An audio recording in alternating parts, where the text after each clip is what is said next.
এবার ইসরায়েলে ভয়াবহ ক্ষেপণাস্ত্র হামলার দাবি হুতি বিদ্রোহীদের।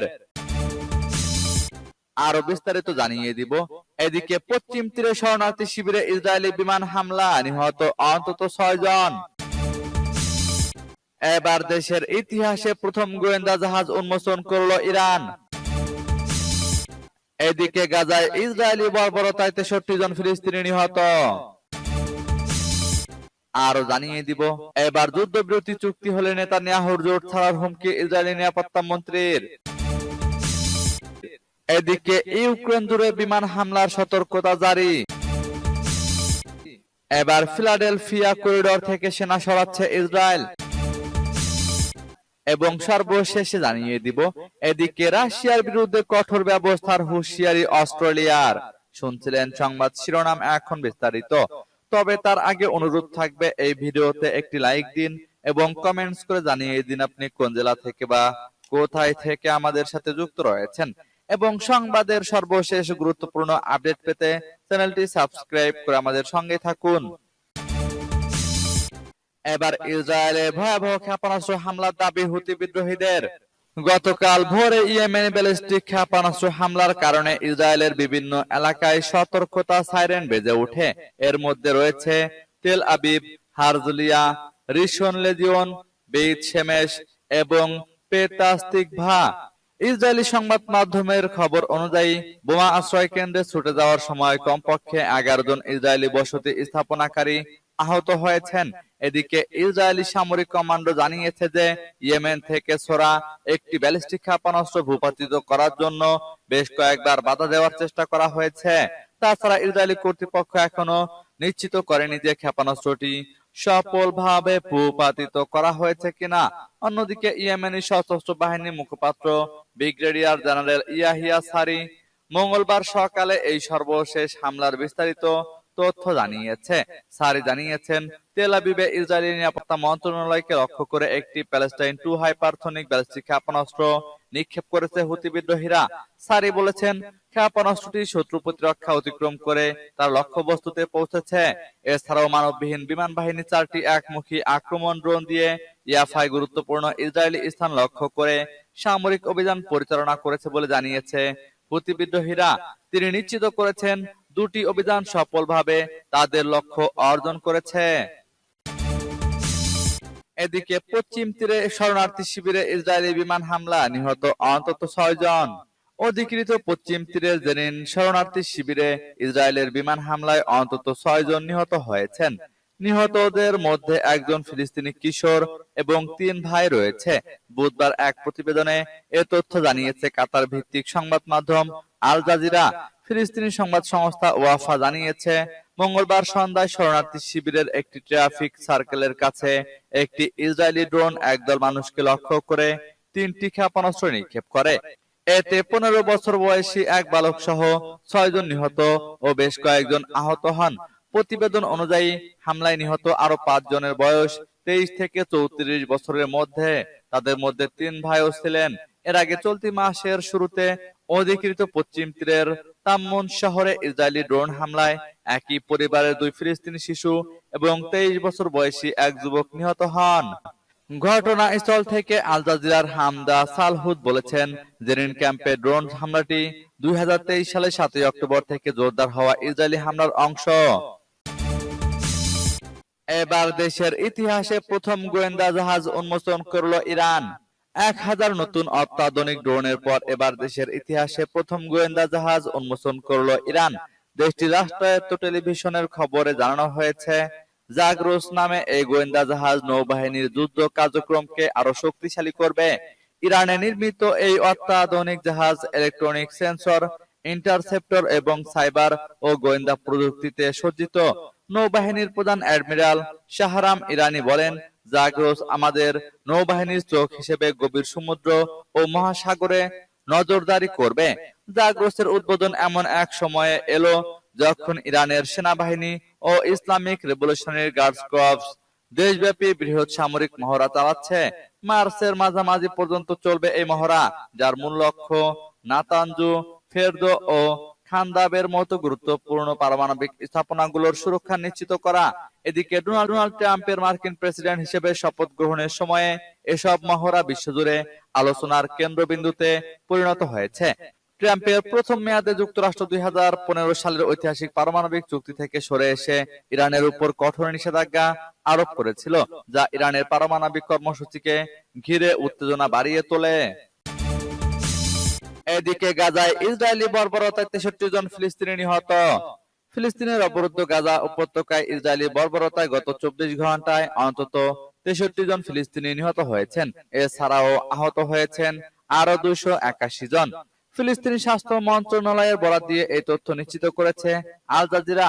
প্রতিবেদনে বলা হয়েছে, গত 24 ঘন্টায় গাজা জুড়ে ইসরায়েলি হামলায় আরো 63 জন নিহত এবং 281 জন আহত হয়েছেন বলে জানিয়েছে ফিলিস্তিনি স্বাস্থ্য মন্ত্রণালয়।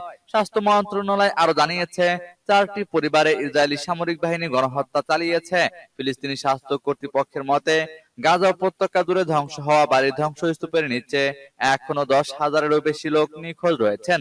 মূলত গাজায় অবিলম্বে যুদ্ধবিরতির দাবি জানিয়ে জাতিসংঘের নিরাপত্তা পরিষদের প্রস্তাব সত্ত্বেও নৃশংস হামলা অব্যাহত রেখেছে ইসরায়েল। উল্লেখ্য, 2023 সালের 7 অক্টোবর দক্ষিণ ইসরায়েলে আকস্মিক হামলা চালায় হামাস। এতে ইসরায়েলের প্রায় 1200 মানুষ নিহত হন আর 250 জনেরও বেশি মানুষকে জিম্মি করে নিয়ে যায় হামাস সদস্যরা। এর প্রতিবাদে সেদিন থেকেই ফিলিস্তিনের অবরুদ্ধ গাজায় হামলা চালায় ইসরায়েলি সেনাবাহিনী, যা আজও অব্যাহত রয়েছে। এবার যুদ্ধবিরতি চুক্তি হলে নেতানিয়াহুর জোট ছাড়ার হুমকি ইসরায়েলি নিরাপত্তা মন্ত্রীর। গাজা যুদ্ধবিরতি চুক্তি বাস্তবায়িত হলে প্রধানমন্ত্রী বেনিয়ামিন নেতানিয়াহুর জোট ছাড়ার হুমকি দিয়েছেন দেশটির উগ্রপন্থী নেতা ও জাতীয় নিরাপত্তা মন্ত্রী বেন গভির। বেন গভির নেতানিয়াহুর যুদ্ধকালীন মন্ত্রিসভার একজন বিতর্কিত সদস্য। মঙ্গলবার এক প্রতিবেদনে এ খবর জানিয়েছে টাইমস অফ ইসরায়েল। ইসরায়েলে ইরানের ড্রোন ও ক্ষেপণাস্ত্র হামলার পর ইরানে সর্বাত্মক হামলা চালানোর পক্ষে অভিমত দিয়েছিলেন তিনি। এছাড়া গাজায় অবৈধ ইহুদি বসতি স্থাপনের কঠোর সমর্থক তিনি। বেন গভির সোমবার দাবি করেছেন, গত 1 বছরে তিনি একাধিকবার হামাসের সাথে জিম্মি মুক্তি চুক্তি ব্যর্থ করেছেন। একই সঙ্গে মন্ত্রিসভার আরেক উগ্রপন্থী নেতা এবং অর্থমন্ত্রী বেজালেল স্মোট্রিচকে আবারও চলমান চুক্তি আলোচনা ব্যর্থ করতে তার সাথে যোগ দিতে আহ্বান জানিয়েছেন। বেন গভিরের এমন মন্তব্য কয়েকজন জিম্মির আত্মীয় ও বিরোধী আইন প্রণেতাদের কাছ থেকে তীব্র সমালোচনার জন্ম দেয়। জিম্মির স্বজনদের অভিযোগ, যাতে জোট অক্ষত থাকে তাই দীর্ঘদিন ধরে প্রধানমন্ত্রী বেনিয়ামিন নেতানিয়াহু গাজায় যুদ্ধবিরতি চুক্তি করছেন না। এদিকে ইউক্রেন জুড়ে বিমান সতর্কতা জারি। দেশ জুড়ে বুধবার বিমান হামলার সতর্কতা জারি করেছে ইউক্রেন কর্তৃপক্ষ, কেননা আসন্ন ক্রুজ ক্ষেপণাস্ত্র হামলা সম্পর্কে কর্তৃপক্ষকে সতর্ক করেছে কিয়েভের বিমান বাহিনী। এক প্রতিবেদনে এই তথ্য জানিয়েছে সংবাদ মাধ্যম আল আরাবিয়া। ইউক্রেনীয় বিমান বাহিনী এক টেলিগ্রাম পোস্টে কেন্দ্রীয় ইউক্রেনীয় শহরের কথা উল্লেখ করে বলেছে, ক্রিভি রিগ লুকিয়ে পড়ো, দক্ষিণ দিক থেকে একটা ক্ষেপণাস্ত্র তোমার দিকে আসছে। এছাড়া পোস্টে উত্তর চেরনিগিভ অঞ্চল, মধ্য পোলতাবা অঞ্চল এবং দক্ষিণ মাইকোলাইভ অঞ্চলের দিকেও ক্ষেপণাস্ত্র ধেয়ে আসছে বলেও সতর্কতা জারি করা হয়েছে। এতে আরো বলা হয়েছে, ক্রুজ ক্ষেপণাস্ত্রের একটি ঝাঁক রাজধানী কিয়েভের দিকেও যাচ্ছিল। এই সতর্কতা এমন সময় জারি করা হলো যখন ইউক্রেন বলছে তারা প্রায় 3 বছরের যুদ্ধে রাশিয়ার ভূখণ্ডে তাদের সবচেয়ে বড় বিমান হামলা চালিয়েছে এবং ফ্রন্ট লাইন থেকে কয়েকশো কিলোমিটার দূরে অবস্থিত কারখানা এবং জ্বালানি কেন্দ্রগুলিতে আঘাত করেছে। তার একদিন পরে এই সতর্কতা জারি করা হলো। এবার ফিলাডেলফিয়া করিডোর থেকে সেনা সরাচ্ছে ইসরায়েল। গাজা ও মিশর সীমান্ত বরাবর অবস্থিত ফিলাডেলফিয়া করিডোর থেকে সেনা প্রত্যাহারের প্রস্তুতি নিচ্ছে ইসরায়েল। মঙ্গলবার সন্ধ্যায় এ তথ্য জানিয়েছে ইসরায়েলি সম্প্রচার মাধ্যম কেএএন জানিয়েছে, যুদ্ধবিরতি চুক্তি কার্যকর হওয়ার সঙ্গে সঙ্গে গাজা উপত্যকা থেকে ধীরে ধীরে সেনা প্রত্যাহারের প্রস্তুতির জন্য গত 24 ঘন্টায় ইসরায়েলি সামরিক বাহিনীর দক্ষিণ কমান্ডে সভা হয়েছে।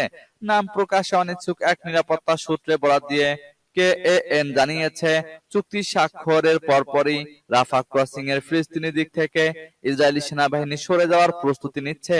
প্রতিবেদনে আরো বলা হয়েছে, ফিলাডেলফিয়া করিডোর গাজা মিশর সীমান্ত বরাবর থেকে ইসরায়েলি সেনা প্রত্যাহারের বিষয়টি ইসরায়েলি, মিশরীয় এবং মার্কিন নিরাপত্তা কর্মকর্তাদের সঙ্গে সমন্বয় করা হয়েছে। এতে আরো বলা হয়েছে, হামাসের সঙ্গে চুক্তি স্বাক্ষরের পর প্রথম কয়েকদিনের মধ্যেই সেনাবাহিনী ফিলাডেলফিয়া করিডোর থেকে তাদের সদস্যদের সরিয়ে নেবে। এদিকে রাশিয়ার বিরুদ্ধে কঠোর ব্যবস্থার হুঁশিয়ারি অস্ট্রেলিয়ার। ইউক্রেনে রাশিয়ার হাতে জিম্মি অস্ট্রেলীয় নাগরিক নিহত হলে কঠোর ব্যবস্থা নেওয়া হবে বলে হুঁশিয়ারি দিয়েছে অস্ট্রেলিয়া। বুধবার অস্ট্রেলিয়ার প্রধানমন্ত্রী অ্যান্টনি আলবানিজ প্রতিশ্রুতি দিয়ে বলেন, রুশ বাহিনীর হাতে ইউক্রেনে আটক অবস্থায় মেলবোর্নের স্কুল শিক্ষক অস্কার জেনকিনসকে হত্যার খবর নিশ্চিত হলে রাশিয়ার বিরুদ্ধে কঠোরতম ব্যবস্থা নেওয়া হবে। এদিকে ইউক্রেনীয় বাহিনীর সঙ্গে লড়াই করতে স্বেচ্ছাসেবক হিসেবে যাওয়া অস্কার জেনকিনসকে হত্যা করা হয়েছে বলে ধারণার কথা জানায় সিডনি ভিত্তিক সংবাদ মাধ্যম 7 নিউজ। অস্ট্রেলিয়ার পররাষ্ট্র ও বাণিজ্য মন্ত্রণালয় জানিয়েছে, তারা ইউক্রেনের নাম প্রকাশ না করার সূত্রের উদ্ধৃতি দিয়ে করা এই প্রতিবেদনের সত্যতা যাচাই করেনি। তবে কর্মকর্তারা জেনকিনসের অবস্থা নিয়ে গভীর উদ্বেগ প্রকাশ করেছেন। অস্ট্রেলিয়ার প্রধানমন্ত্রী অ্যান্টনি আলবানিজ তাসমানিয়ার সাংবাদিকদের বলেন, আমরা রাশিয়াকে অবিলম্বে অস্কার জেনকিনসের অবস্থা নিশ্চিত করার আহ্বান জানাই। আমরা গভীরভাবে উদ্বিগ্ন। আমরা ঘটনার সত্যতা প্রকাশের অপেক্ষা করব, কিন্তু যদি অস্কার জেনকিনসের কোনো ক্ষতি হয়ে থাকে তবে তা একেবারে নিন্দনীয় এবং অস্ট্রেলিয়া সরকার সম্ভাব্য সবচেয়ে কঠোর ব্যবস্থা নেবে।